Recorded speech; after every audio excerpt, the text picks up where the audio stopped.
Lectura de la carta a los Hebreos. Hermanos, Jesús puede salvar definitivamente a los que por medio de él se acercan a Dios, porque vive siempre para interceder en su favor.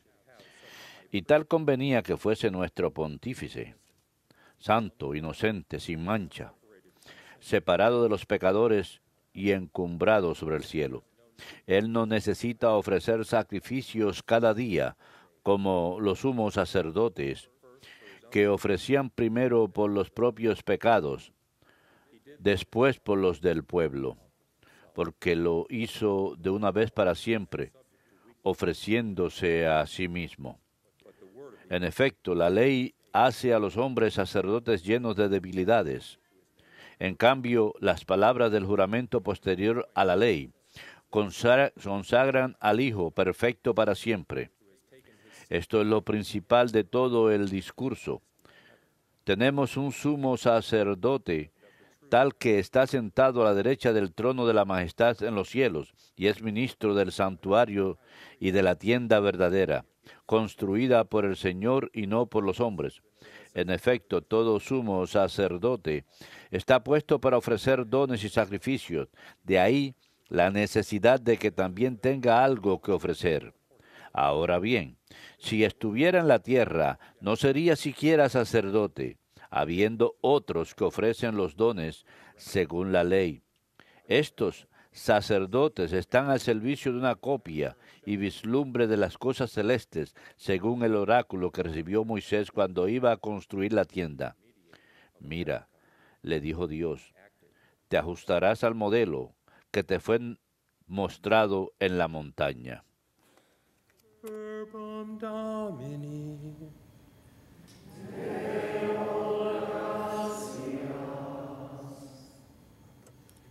Here I am, Lord. Aquí estoy, Señor, para hacer tu voluntad. Aquí estoy, Señor, para hacer tu voluntad. Sacrifice. Tú no quieres sacrificios ni ofrendas, en cambio me abriste el oído. No pides sacrificio expiatorio. Entonces, yo digo, aquí estoy. Behold, I come. Aquí estoy, Señor, para hacer tu voluntad. In the written scroll, Como está escrito en mi libro, to do your will. para hacer tu voluntad, Dios mío, lo quiero. Y llevo tu ley en las entrañas. Aquí estoy, Señor, para hacer tu voluntad. I announced your justice to He the proclamado tu salvación ante la gran asamblea. No he honrado los labios, Señor, tú lo sabes. Aquí estoy, Señor, para hacer tu voluntad.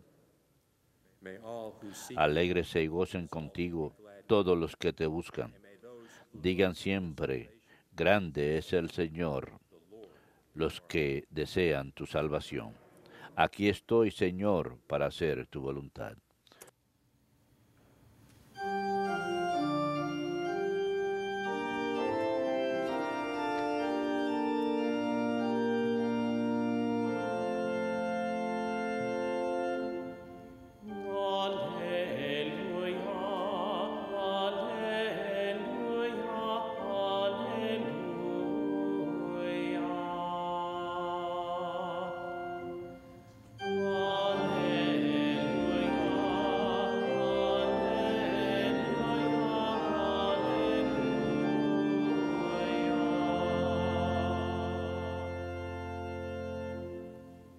Our Savior Jesus Christ has destroyed death. Nuestro Redentor Jesucristo ha destruido la muerte y traído buenas nuevas a todas las naciones.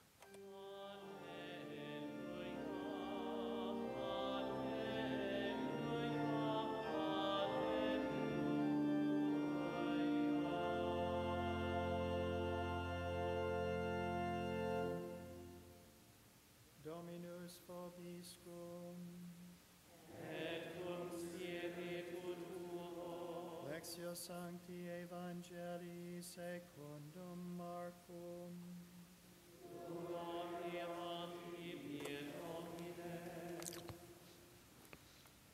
Jesus was En aquel tiempo Jesús se retiró con sus discípulos a la orilla del lago, y lo siguió una muchedumbre de Galilea. Al enterarse de las cosas que hacía, acudía mucha gente de Judea, de Jerusalén y de Idumea y de la Transjordonia, de las cercanías de Tiro y Sidón. Encargó a sus discípulos que le tuviesen preparada una lancha, no lo fuera a estrujar el gentío. Como había curado a muchos, todos los que sufrían de algo se le echaban encima para tocarlo. Cuando lo veían, hasta los espíritus inmundos se postraban ante él gritando, «Tú eres el Hijo de Dios». Pero él les prohibía severamente que le diesen a conocer. Verbum Domini.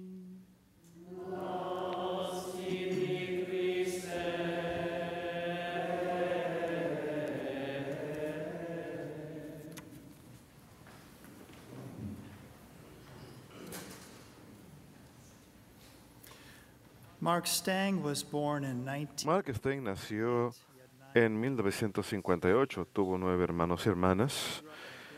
Se crió en una granja lechera cerca de San Nicolás, Minnesota. Siempre tuvo problemas para leer. Cuando estaba en el 3er grado, fue enviado de vuelta al 1er grado para volver a aprender a leer, así que fue algo difícil para él. Cuando tenía poco más de 20 años, estaba trabajando en la granja con su padre y se preguntó cómo sería tener una familia, así como la familia que tuve cuando era niño. Pero luego sentía un tirón del corazón que estaba siendo llamado al sacerdocio y pensó, es una idea ridícula, porque no le gustaba leer, era muy tímido y no le gustaba hablar en público ni las muchedumbres, le gustaba estar en la granja. Pero esa idea, ese llamado al sacerdocio persistió. Así que finalmente decidió, debo ir al seminario para poder intentarlo, por lo menos. Así que fue al seminario y en cierto momento, difícil para él, su vida de oración estaba estéril. Él dice, Señor, dame una señal que no estoy llamado al sacerdocio. Así que no recibió ninguna señal. Finalmente fue al seminario en Monte Santa María en Emmitsburg, y lo cual fue incluso más difícil para él. Así que decidió que se iba a salir. Y entonces dijo lo siguiente, ya estaba todo empacado, listo para marcharme, era muy temprano, un sábado por la mañana, pero antes de marcharme del seminario decidí ir a la misa de la mañana, bien temprano. Y cuando fui a recibir el cuerpo de Cristo, apenas Jesús fue puesto en mi lengua, perdí el uso de mis piernas. Es como si estuviesen hechas de hule. Regresé trastabillando a mi asiento y tuve entonces una visión de mí mismo ofreciendo el santo sacrificio de la misa. Le pregunté a Dios, ¿qué significa esto? Después de 3 horas de oración intensa en la capilla, volví a mi habitación y empecé a estudiar otra vez, duro, para el sacerdocio. Fue en su 3er año de teología cuando fue diagnosticado con un linfoma maligno, cáncer. Recibió tratamiento de quimioterapia y radioterapia. 3 meses más tarde le hicieron más pruebas y encontraron que el cáncer se había esparcido, había tumores nuevos. Los doctores le dieron meses, quizás a lo mucho 1 año de vida. Le dijeron, puede que haya esperanza si te damos un tratamiento intensivo que tal vez te pueda matar, pero también tal vez te pueda salvar. Él dice, bueno, yo me dije, tenía que hacer la prueba y ver qué tenía Dios para mí en todo esto.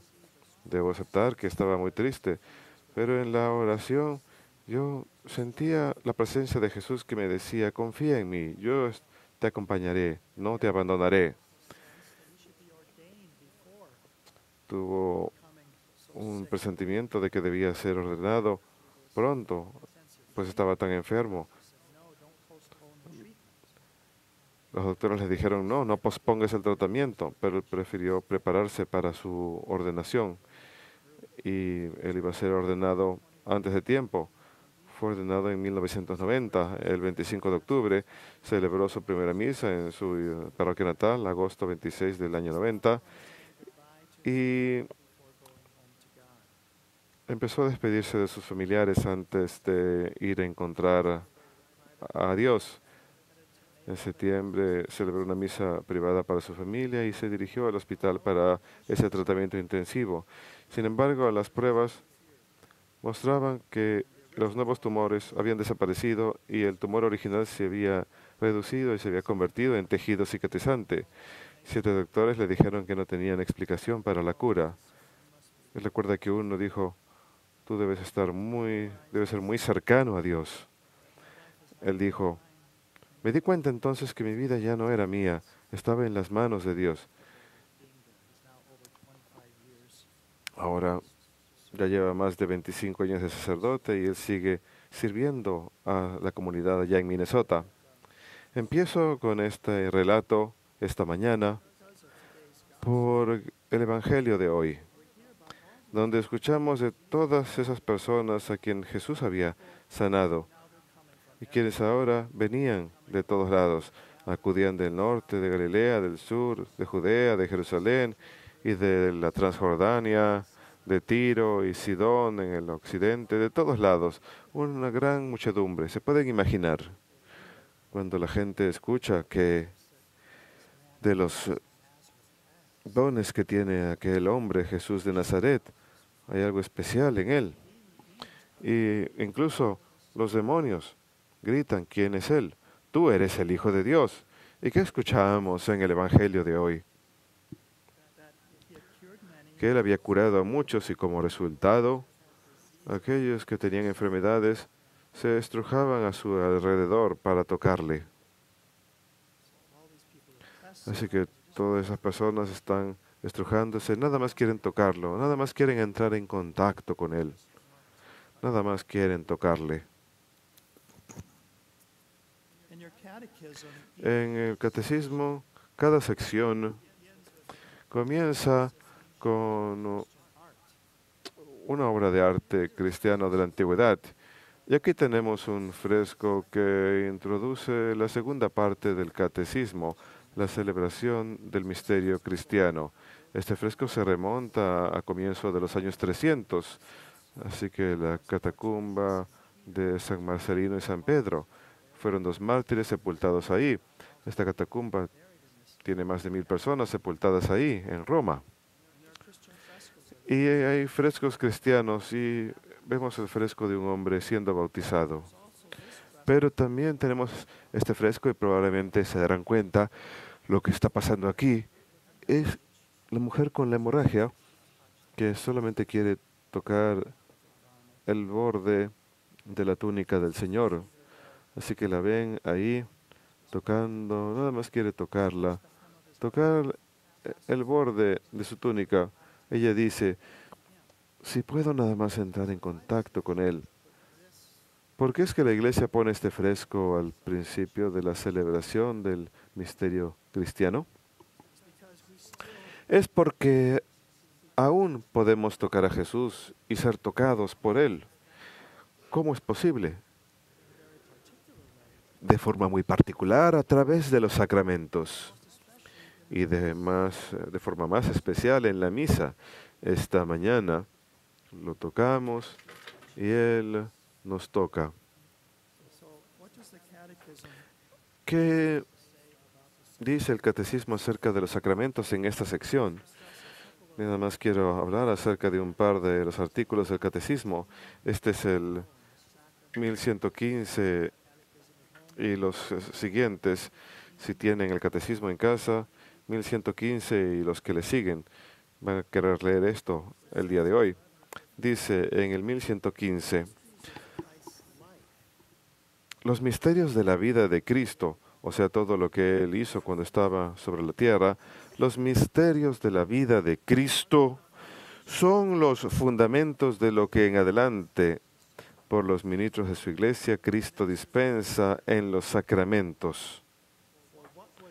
porque lo que era visible en nuestro Salvador ha pasado a sus misterios, sus sacramentos. Misterios, otra palabra que se utilizaba al comienzo de la iglesia para los sacramentos. Así que lo que era visible en nuestro Salvador ha pasado a sus misterios, a los sacramentos. Es una cita del Papa San León Magno. El Señor entonces sigue haciendo posible que lo podamos tocar y que Él nos pueda tocar a nosotros en los sacramentos como el bautismo.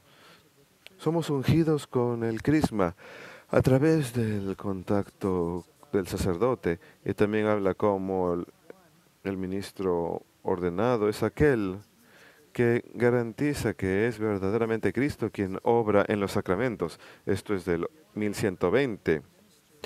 El ministerio ordenado o sacerdocio ministerial está al servicio del sacerdocio bautismal.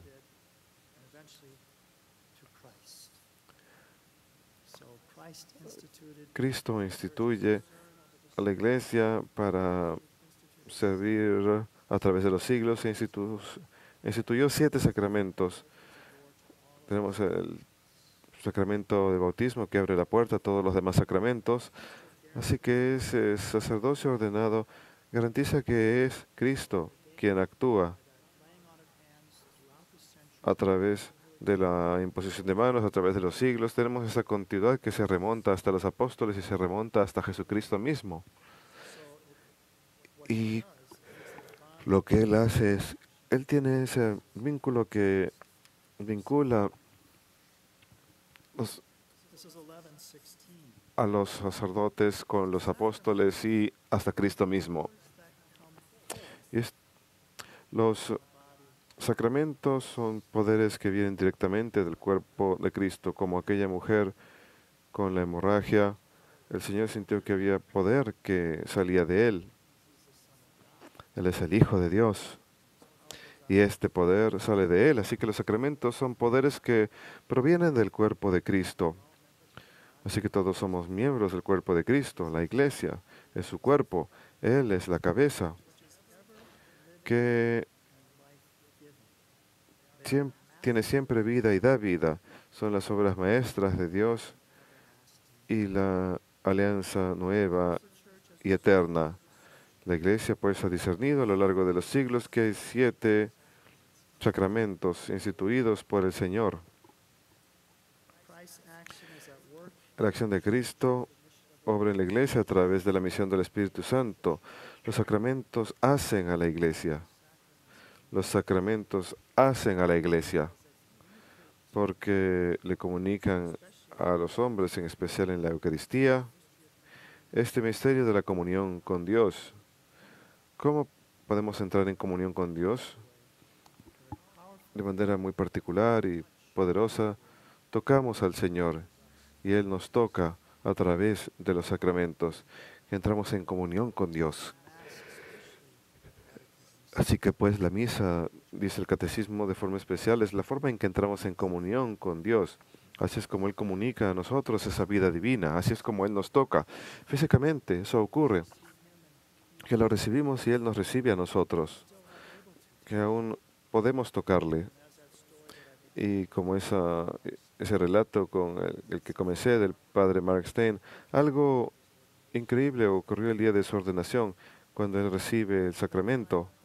Un punto final, y esto viene del 1121, y habla acerca de los 3 sacramentos que dan gracia y también un carácter sacramental o un sello, una marca indeleble en nuestra alma. Así que el bautismo, la confirmación y la orden sacerdotal imparten ese carácter o sello por el que participamos del sacerdocio de Cristo. El bautismo y la conversación son participación en su sacerdocio y la orden sacerdotal en su ministerio sacerdotal. Y es algo que dura para siempre. ¿Qué causa esto, este carácter? Número 1, una disposición positiva para la gracia. Nos vuelve dispuestos a recibir todas las gracias que Dios quiere darnos. ¿Acaso no es maravilloso? nos abre, nos prepara para las gracias que Dios quiere darnos. Y segundo, una promesa y garantía de la protección divina. Hay una forma especial en la que le pertenecemos a Dios y Él nos pertenece a nosotros. Tenemos una alianza con Él y Él con nosotros y la renovamos en cada misa. Y eso se repite en las palabras en cada misa. Esa alianza nueva y eterna, una promesa y una garantía de protección divina. Tercero, vocación al culto divino. Ustedes pueden alabar a Dios de una forma más grande que alguien que no está bautizado. Los que no están confirmados por el don que han recibido a través de los sacramentos, a través de este carácter o sello en sus almas. Y cuarto y finalmente, al servicio de la iglesia. Están ordenados para estar al servicio de edificar el reino de Dios aquí en la tierra por su bautismo, confirmación y de forma particular por la orden sacerdotal que yo he recibido. Así que, cuán bueno es Dios con nosotros. El hecho de que Él nos da los sacramentos son pruebas de su amor por nosotros. Él no nos abandona. El Señor dice, es mejor que yo me vaya, porque si no me voy, el Espíritu Santo no vendrá, y el Espíritu Santo potencia el poder de los sacramentos para darnos vida a cada uno de nosotros.